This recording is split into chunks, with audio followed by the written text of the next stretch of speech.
So today I'm just going to sit outside and use my spiraling wire gizmo. It has several different sizes so that you can make spiral beads, where you can hammer out the coils and make assorted things with them as well.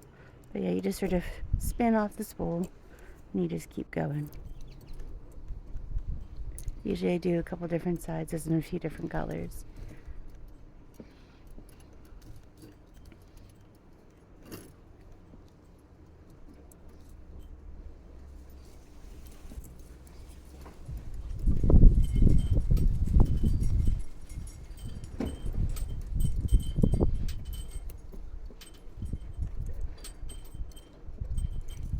It works really well to make a tight coil.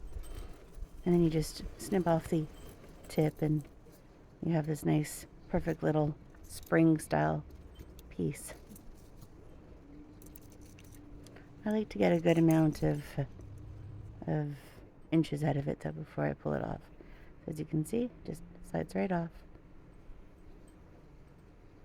Super tight little spring.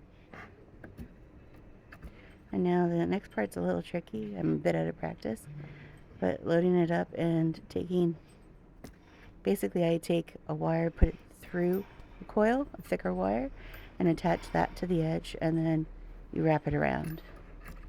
Usually you have to hold it pretty firm on the back end at the start, otherwise it slides. But once you get it going, it's not so bad. But as you can see, I'm struggling a little bit at this point.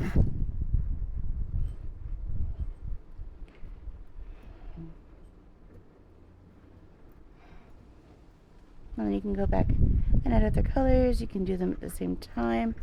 It's sort of all what you're comfortable with, obviously.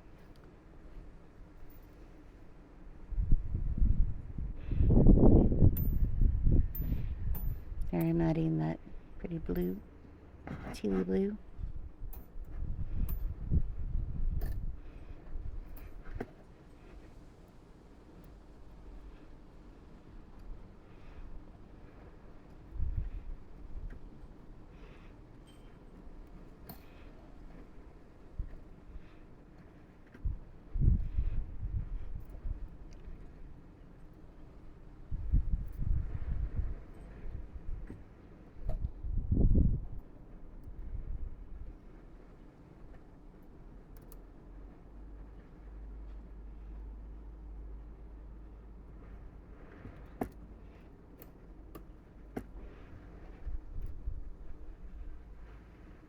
I'm just fussing with it. This was my first one in a long time, so. And this is just like a pendant droplet. And I'm going to attach it to a bunch of chain and make it like a really nice little focal point. And here are some of the ones I made after that were a little more organized. So just single color, I took some beads, attached it around the bead,